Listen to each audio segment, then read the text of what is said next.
dia a todos e a todas. Gostaria de cumprimentar a ilustre ministra da EPA, Jean Jackson, ao reitor da universidade e a toda a mesa e a todos aqui presentes. Essa, de fato, é uma oportunidade única. A pergunta justamente quer saber sobre processos que podem permitir uma maior colaboração entre sistemas que promovam justiça ambiental no Brasil, no planeta, aqui na cidade de Caxias. É uma honra ser um cidadão da Baixada Fluminense, tendo crescido e me desenvolvido aqui, e estar participando dessa palestra.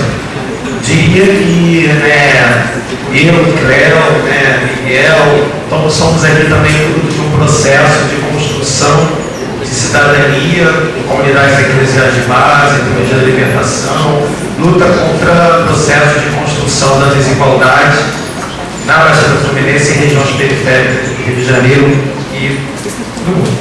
Bem, aqui gostaria de, na minha fala, tentar sintetizar brevemente 3 pontos que afligem a Baixada, não são só esses: injustiças ambientais relacionadas à indústria do petróleo e petroquímica, injustiças ambientais relacionadas à falta de saneamento ambiental e injustiças ambientais relacionadas ao próprio processo de construção da educação de nossos alunos. Algumas de nossas escolas estão situadas ao lado de distribuidoras de combustível e refinarias de petróleo, sofrendo odores, emissões gasosas e efluentes das indústrias químicas presentes em nossa cidade, que compõem 76% da arrecadação da cidade. No entanto, é uma cidade de maioria negra, como o professor Humberto também falou, onde a população carece de toda sorte de equipamentos públicos, educação, saúde. Temos apenas um hospital municipal, um hospital infantil também, temos um hospital estadual, com uma população de 800 mil habitantes só nessa cidade. Mas isso não é uma situação só de Caxias, é uma situação da Baixada Fluminense, que está na vizinhança da cidade do Rio de Janeiro, segunda cidade mais rica do país. É bom lembrar aqui uma frase do bispo Dom Paulo Morelli, que contribuiu muito em nossa formação. Dom Paulo dizia: a Baixada Fluminense é a coroa de espinhos na cabeça da soberba cidade maravilhosa, e ainda continua a ser 20 anos depois da Rio mais 20. Aqui, como zona de sacrifício, José Miguel acabou de falar ainda há pouco, zona de sacrifício no discurso de justiça ambiental tem a ver com aquelas localidades que, por já sofrerem toda uma sorte de empreendimentos indesejáveis, danosos, perigosos, tem essa tendência de receber ainda mais esses empreendimentos, até porque as populações que ali habitam têm menor acesso à educação, ao ordenamento jurídico, às leis, mais dificuldade de acessar as audiências públicas, mais dificuldade de participar dos colegiados, até porque a dificuldade de passagem, às vezes, por Rio de Janeiro, a dificuldade de alimentação. Então, as poucas ONGs que aqui conseguem sobreviver, as federações de moradores, têm muita dificuldade de se deslocar para esses espaços. Com muita luta, algumas das instituições são aqui que acabam conseguem ser representadas, como a UOMAR, que vai falar daqui a pouquinho dos pescadores da Baía de Guanabara. E quero lembrar aqui, não sei ainda quanto tempo me falta, da importância da educação nesse processo.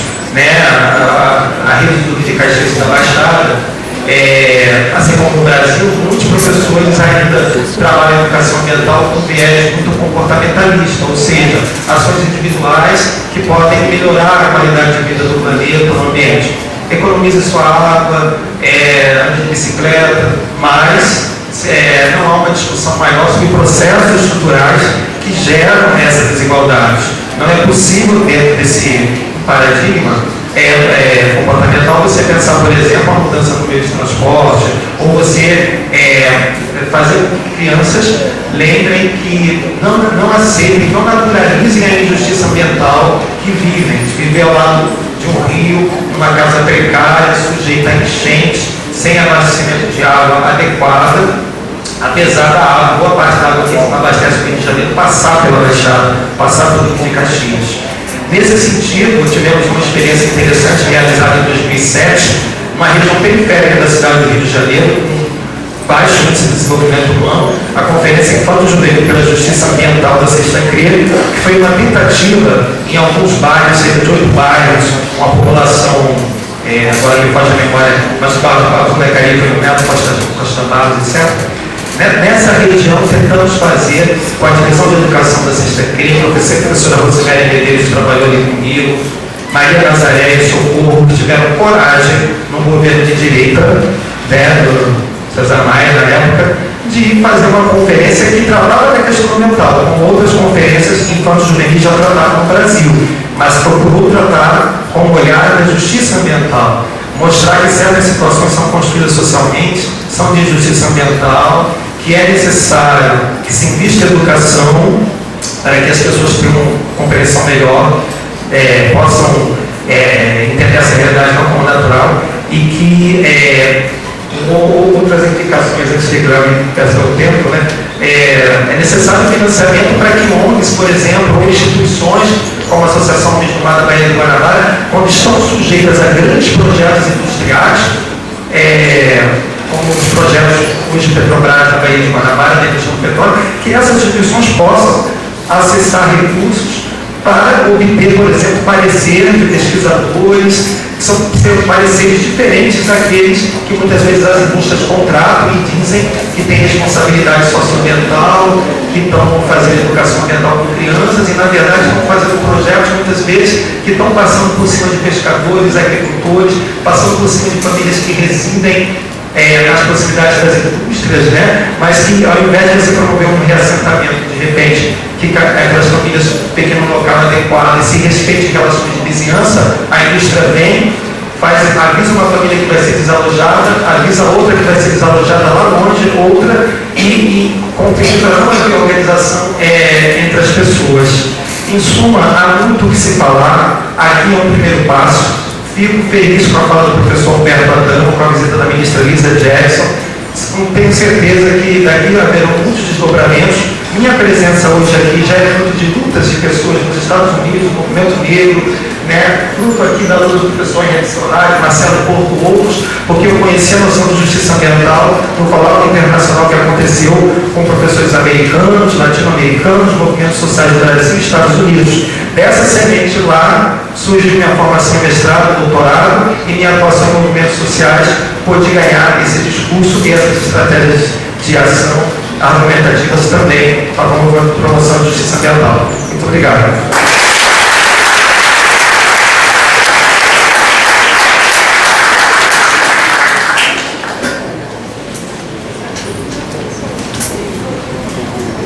Muito obrigada, Sebastião, pela sua fala. Passamos agora a palavra para a senhora Márcia Marques.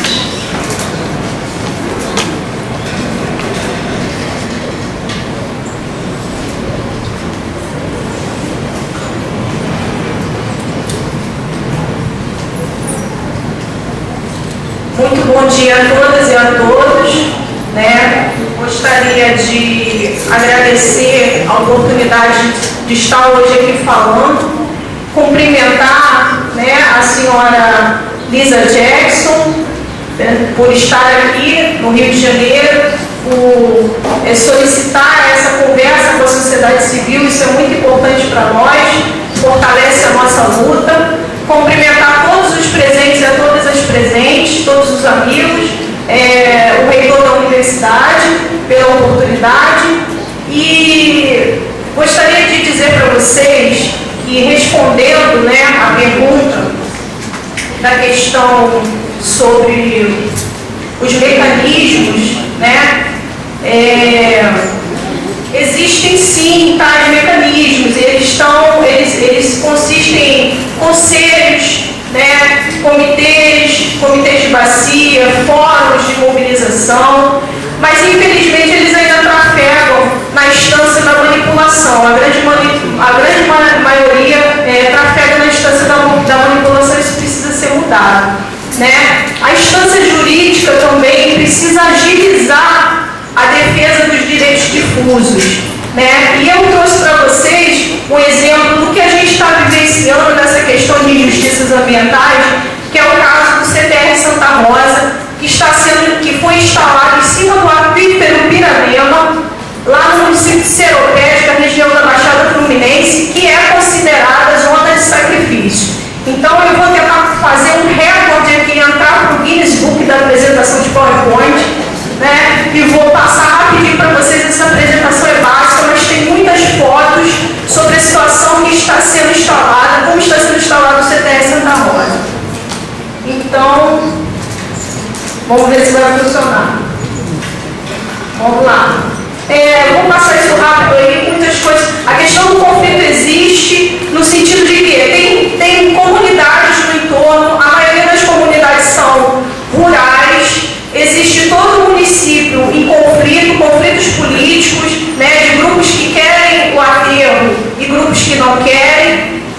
E também o projeto consiste não em um aterro sanitário, mas num mega empreendimento que em bloco ele tá composto por 3 aterros. São 3 aterros em um só, numa área muito grande, né? E que essa área é a localização geográfica em cima do aquífero Piraneiro. Vocês podem ver que as áreas brancas são afloramentos de areia, né? Devido à exploração da areia naquela região, nos areais. Esse é um mapa de drenagem da área do empreendimento.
E também uma proposta, né, que nós construímos coletivamente com as entidades colegiadas que fazemos parte, da criação de uma agência mundial de meio ambiente, com sede no Brasil, de preferência no Rio de Janeiro, para que a gente esteja mais perto da discussão ambiental, socioambiental e podendo expor as questões de justiça ambiental. Muito obrigada.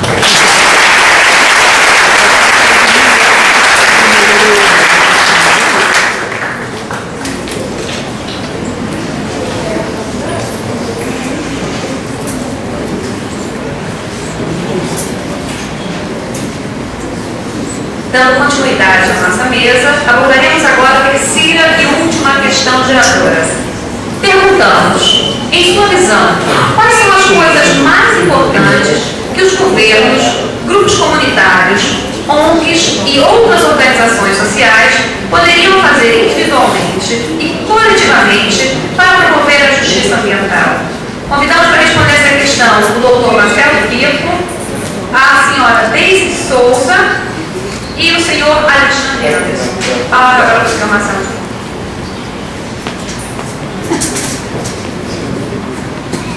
Boa tarde a todos os presentes, em especial a ministra Lisa Jackson, ao reitor da UNGAI. É um prazer estar aqui nessa oportunidade.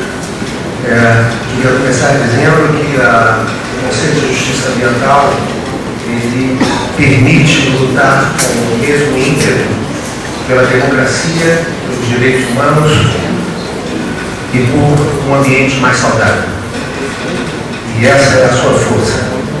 Um pesquisador da Escola Nacional de Saúde Pública da Fundação Oswaldo Cruz, desde a criação da Rede Brasileira de Justiça Ambiental em 2001, eu venho trabalhando sistematicamente em projetos de assessorias. Infelizmente, o setor e o meio acadêmico vem crescentemente não priorizando, não valorizando esse tipo de trabalho. Mas é um trabalho que eu tenho muita alegria em desenvolver. Estou atualmente na coordenação de um dos projetos que eu trabalho, que se chama Mapa dos Conflitos em Justiça Ambiental e Saúde no Brasil, que envolve atualmente quase 400 casos emblemáticos em todos os estados do Brasil de situações de injustiça ambiental. Esses casos revelam um modelo de desenvolvimento no Brasil que ainda é marcadamente socialmente injusto, ambientalmente insustentável e marcado pela discriminação e pelo racismo. Nas áreas rurais e de florestas, áreas de expansão do capitalismo no Brasil, encontram-se injustiças associadas principalmente à expansão do agronegócio de exportação. O Brasil, conforme o José Miguel acaba de nos informar, para quem não sabe, que ele se tornou desde 2009 o maior consumidor mundial de agrotóxicos. Mas essas injustiças nesses territórios também são produzidas pela mineração, pelas usinas hidrelétricas e várias outras atividades econômicas. Elas afetam profundamente e essencialmente trabalhadores rurais, agricultores familiares, povos tradicionais, povos indígenas, quilombolas, populações ribeirinhas, extrativistas, pescadores, entre outros. E há, nesse contexto, um forte componente de racismo ambiental. Nas áreas urbanas, o mapa da justiça ambiental revela o elemento central da discriminação, da desigualdade nas cidades, onde o direito à moradia é violentado de várias maneiras, através de moradias precárias, sem saneamento, em áreas de risco de enchentes, verdadeiras zonas de sacrifício, com a proximidade de lixões, indústrias e instalações perigosas. Para terminar, eu gostaria então de sugerir 4 medidas que eu considero estratégicas para a promoção da justiça ambiental no Brasil, aproveitando a presença da ministra Lisa Jackson. A primeira, isso para mim é correr atrás de um tempo perdido nos anos anteriores de cooperação entre o governo brasileiro e o governo dos Estados Unidos, infelizmente, efetivamente que o governo brasileiro incorpore o conceito e o tema da justiça ambiental e do racismo ambiental em suas políticas. Fato até hoje efetivamente não ocorrido. Ou seja, é uma conversa ao nível da Presidência da República, da Secretaria da Presidência da República, do ministro Gilberto Carvalho, dos Ministérios do Meio Ambiente, da Saúde, do Desenvolvimento Agrário, do Desenvolvimento Social, da Educação, pelo menos, além, obviamente, da Secretaria de Promoção da Igualdade Nacional. Uma segunda medida estratégica é promover de forma efetiva a participação e a defesa das populações atingidas e vulneráveis nas situações de injustiça. Existe uma enorme assimetria nas possibilidades reais de participação e defesa no Brasil. Entre essas medidas, poderiam ser criadas condições, por exemplo, para que os processos de licenciamento ambiental fossem acompanhados de estudos de equidade ambiental. Assim como a EPA faz nos Estados Unidos, já é mais do que hora que o Brasil assuma o financiamento público de produção de contrapareceres para as populações mais injustiçadas, vítimas do racismo, da discriminação e desses investimentos. Então, isso deveria acontecer de tal maneira que pesquisadores militantes, engajados, possam dar suporte a essas populações, fato que até hoje não ocorre de forma marginal.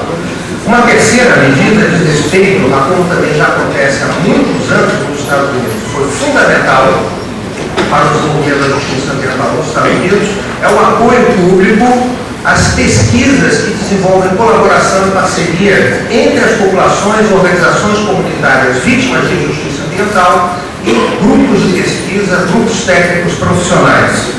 Isso aconteceu com o Instituto Nacional de Saúde e seria estratégico que no Brasil isso ocorresse e existem recursos nesse momento econômico do Brasil para que isso ocorra. Finalmente, a última medida que eu gostaria de sugerir é que o Estado, e isso tem a ver fundamentalmente com democracia, ele efetivamente garanta o direito à expressão e à vida das populações e lideranças que lutam por situações de injustiça ambiental, que são ameaçadas, perseguidas e eventualmente assassinadas pelo exercício de defenderem suas vidas, sua cultura e lutarem contra injustiças e racismo. Isso acontece não somente com lideranças, mas também eventualmente com pesquisadores que são ameaçados, até o momento não assassinados, mas sistematicamente processados por grandes corporações econômicas, sem que haja uma política pública voltada ao suporte e à defesa desses grupos. Então essas são as minhas sugestões. Obrigado pela oportunidade.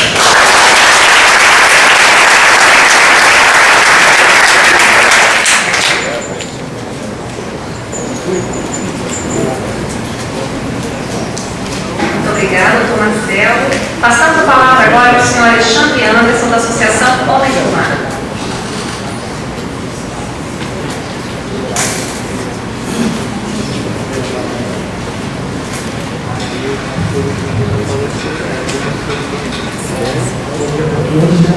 Boa tarde. Gostaria de saudar a ministra Jackson. Uma honra estar ao lado de pessoas importantes, tão importantes nessa mesa aqui, principalmente ela que veio dos Estados Unidos, para poder escutar, ouvir e tentar conosco arrumar soluções para os abordados problemas que envolvem a questão do racismo ambiental aqui no Brasil. Gostaria também de saudar o diretor da universidade, a professora Cleonice, pelo carinho, pela organização, a Rio, do Instituto Iara, meus amigos pescadores que vieram por aqui, vamos retornar junto, e a todos que estão aqui na assistência, visto que estão aqui, que se interessa realmente no tema, e o tema não é nosso, o tema de todos, e eu acho que é coisas, se foram ditas aqui, são coisas para todos aqui tentarem resolver juntos. Eu gostaria, diante de me apresentar especificamente, fazer um agradecimento muito importante. Somos agradecimentos a pessoas que iniciaram toda essa luta aqui pela justiça ambiental no Brasil e continuam. A pessoal da Rede Brasileira de Justiça Ambiental, a especial da Pacheco, a doutora Mariana Trota, da ONG Mariana Crioula, a PIDEMA, a Tomagno Neves, a pessoal da Justiça Global, que acompanha todas as questões de recepções a pessoas pelo Brasil, ambientalistas, o professor Henry, o professor Marcelo Firpo, o amigo Sebastião Paulino. Eu agradecer a todos que nos, de alguma forma, os acadêmicos, que eles sempre nos visitam, que trazem alguma coisa para sempre fazem algum tipo de divulgação do nosso trabalho. Na pergunta, começando por falar pela importância, né, e as coisas importantes sobre o governo. Vou falar sobre o governo. A primeira coisa que eu pensei foi o seguinte: o governo tem que aplicar o papel institucional, que é o governo. Porque quando a gente fala em governo, o principal entrave para todo o nosso problema, o principal provocador de todo o nosso problema nas questões na área da pesca, na área de ribeirinho, é o governo. Porque, vou dar um exemplo, a Maria Guanabara foi o governo que liberou uma grande obra que está causando um grande impacto, um grande transtorno para a pesca. É o último governo que tenta nos proteger, mas é o mesmo governo que protege e faz a proteção institucional de empreendimentos impactantes, de empreendimentos excludentes, é o mesmo governo também que faz remoções, e é esse governo que a gente realmente tem que pedir que aplique realmente o papel institucional, porque ele está ali instituído para defender o interesse do povo, não de uma unidade, não de um grupo. Isso é o que a gente não vemos. É uma dificuldade muito grande de fazer que o governo pode ser estadual, municipal, federal, ele realmente reconheça que está causando um sofrimento, um dano a todo um conjunto de questões macro. Que as comunidades tradicionais, as populações originárias, elas estão à frente, elas estão no caminho de todo esse dito progresso, esse dito desenvolvimento.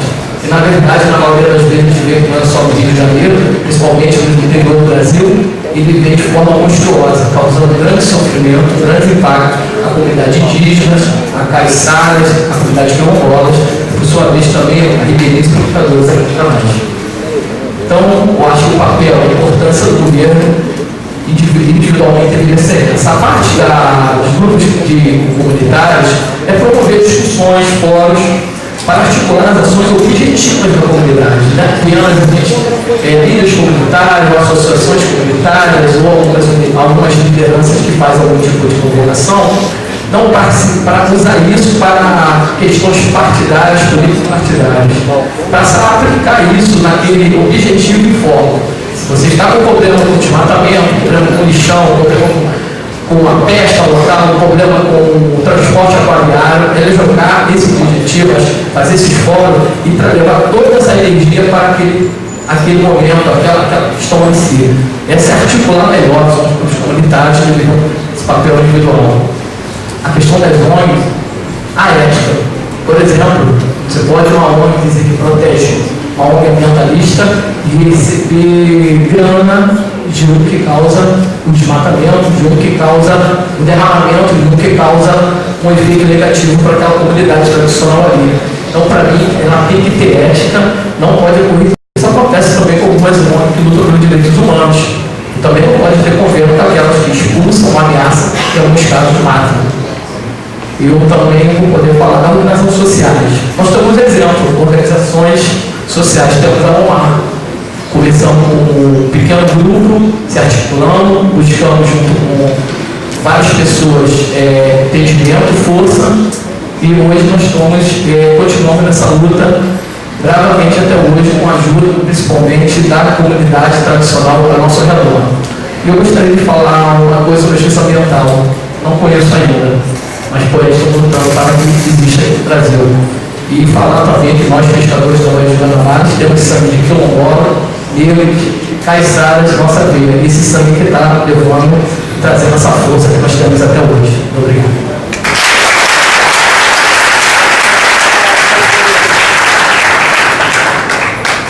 Gostaríamos também de dar uma oportunidade para a senhora Deise Menezes, esposa da senhora Alexandre Anderson, se pronunciar. Bom, gente, primeiramente boa tarde a todos. Depois agradecer a gentileza da professora Cleonice de me convidar. Então, eu vou fugir até um pouquinho pouquinho o assunto do Alexandre aqui agora. Eu vou focar mais no fato quando o senhor da mesa falou em injustiça. Injustiça que nós vivemos lá em Magé, quando se fala de Baía de Guanabara. A gente lá, quando os nossos maridos, pescadores, saem para pescar, e as mulheres pescadoras, inclusive temos duas, a Cláudia e a Rosinei, conosco, saem com os maridos para pescar, e lá nós vemos barcos grandes passando por cima das nossas redes, peixes mortos, muitos peixes mortos na beirada da praia. Isso, para mim, que é injustiça. A injustiça de um pai de família chegar na casa dele e não levar nada. Porque os grandes empreendimentos estão matando os peixes, gente. Estão matando os pescadores. Isso é a injustiça maior que está acontecendo. Então, eu me foquei mais no fato, como o senhor falou, a injustiça. E a injustiça é essa. A injustiça, eu gostaria que algumas pessoas da mesa pudessem ir lá na UMAR para poder ver isso conosco, a gente poder mostrar pessoalmente, porque eu acredito que tem muitas pessoas que não acreditam nas nossas palavras. Então, vendo pessoalmente, ele vai ver essa sinceridade nossa. Então, o nosso sofrimento como pescadores é muito grande mesmo. A Baía de Guanabara está sitiada. Nós estamos sitiados. São poucos os lugares que nós temos para pescar. Então, eu gostaria de pedir a colaboração de todos para que nos ajudassem, nós vissem nossos casos com um pouquinho mais de delicadeza. Bom, gente, obrigada. Era só isso que eu queria falar.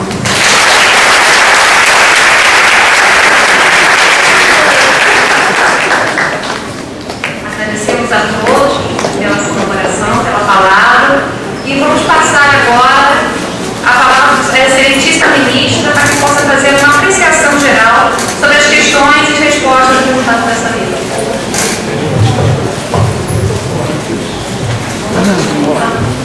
Thank you for the I wanted to begin by first saying thank you to each of the presenters.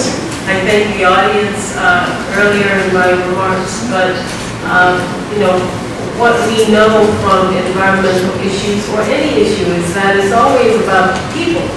It's about the faces of these challenges, the faces of the struggle, the faces of the problem. So first, thank you for giving me just a bit of an opportunity to see some of the faces and some of the stories of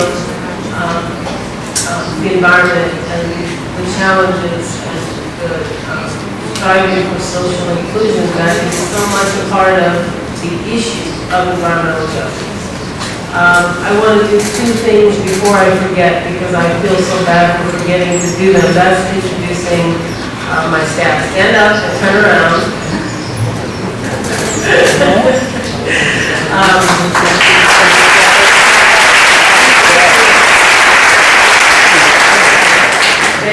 They're being modest. So they are the faces of the Obama EPA. And Michelle, stand up. Michelle DePass is the President's appointee to head our Office of International Environmental Affairs and our Office of Tribal Environmental Affairs for Indigenous people in the United States as well. So I want to thank her for her leadership. I also want to affirm our commitment to the Joint Action Plan on Racial and Ethnic Equality. The EPA is committed to enacting our portion of that plan with the United States, the Department of State and Foreign Affairs, I think we call it here in Brazil. But that our part is entirely about the issue of environmental justice. So this issue will continue to be before us. Now, I just wanted to give you a sense of the things that I think are so important in the United States on the issue of environmental justice. First, we we are far from having the answers. I wish I could sit here and say, oh, we have the answers, here's what we do. But each and every time we face these challenges, it is individual, it is different, and it is work. It is not something where there's an easy answer to any of these challenges because there are equities on both sides. There always are. There are issues to be considered on both sides. But things that I think that are important in the United States and have been helpful. First, EPA stands for, in the minds of the American people, strong standards. We set strong national standards in the United States, as you do here, for how much pollution can be put into the air, for how President Obama just signed a landmark agreement on cleaner cars and cleaner fuels for Americans. Because we know we help to drive the market for cleaner cars because we purchase so many of them, quite frankly. Or when we set standards for water, or when we set standards for which pesticides are legal to be used and which pesticides must be restricted in some way. All those standards are set with health in mind, with the health of the American people and the health of the environment in mind. The second thing that I think is so important, next to strong standards, is enforcement. Standards are just words on a piece of paper if there's not resources to enforce the standard equally. And part of EPA's job, and probably a large part of our challenge, is to make sure standards are enforced equally amongst our states, amongst our municipalities across the country. I like to say the air doesn't stay in one state, right? We all breathe the same air. The water doesn't respect some boundary on a map. The water moves from place to place. So if for no other reason, if you want clean water, you can't sacrifice the water here and expect it to be clean down here. The next is I do think that the environmental justice challenges and movement in America, in the United States, has changed over its 30 years of existence from identifying the problem. Identifying the problem is so important, to now insisting on finding solutions that are win-win.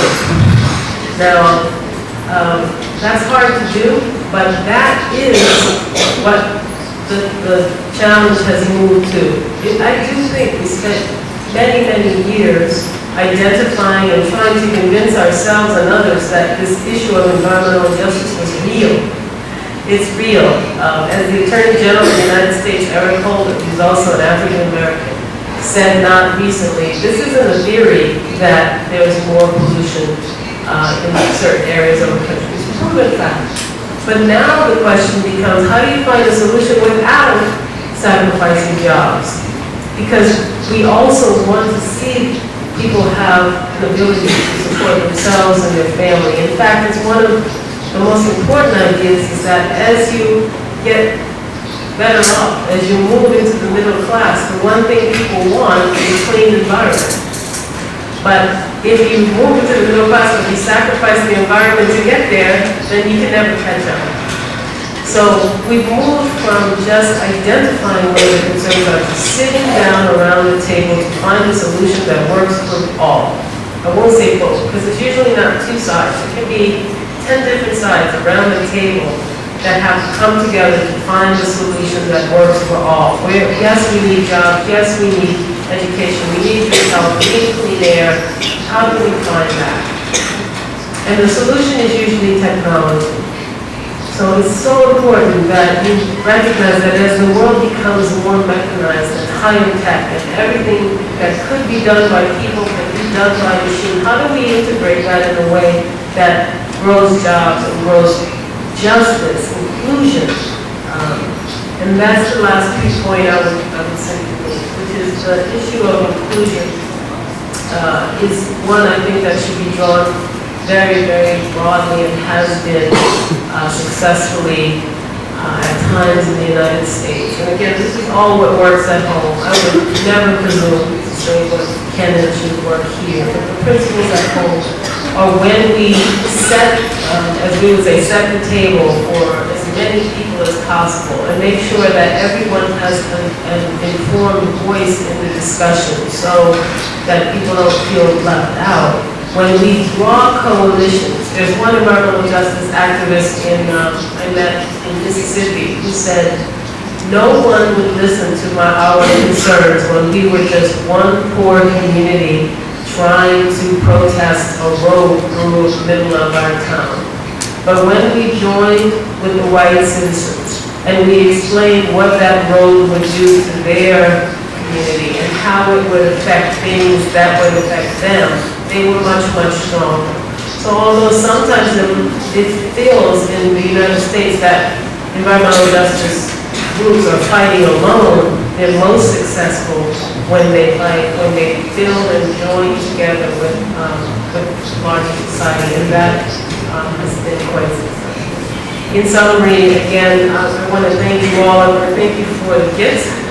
I want to thank you for your presence, but the greatest gift, of course, is the sharing of ideas and time. So, thank you so much.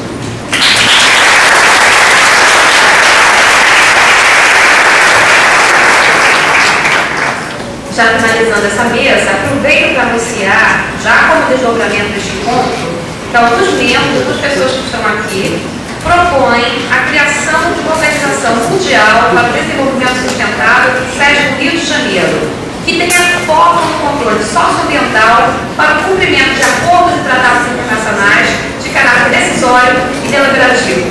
Provavelmente essa proposta vai ser discutida em outras instâncias e outros momentos, mas já fica registrada aqui a proposta e o resultado dessa mesa, que vai ser continuado discutido. A ministra Lisa Jackson, do governo americano, não falou nada que uma criança de 5 anos não saiba em relação às questões ambientais.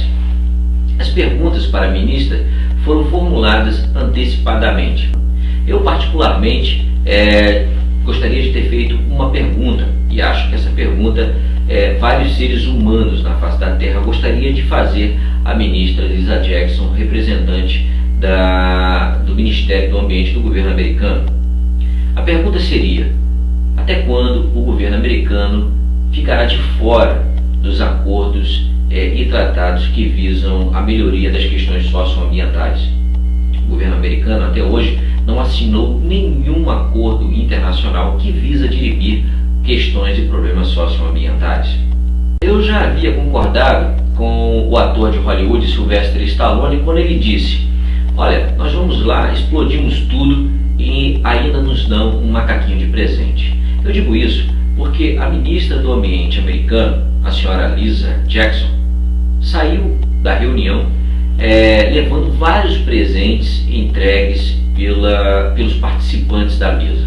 Olha, o governo americano, que nunca assinou nada, sempre utilizou o terceiro setor de forma covarde para os seus interesses, faz uma visita no Brasil e ainda sai cheio de presentes.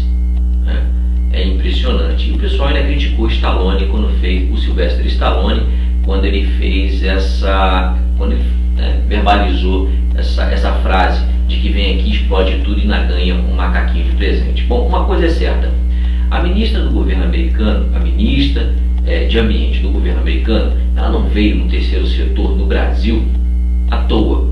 Com certeza ela veio aqui para arrancar ou para retirar um pouquinho mais.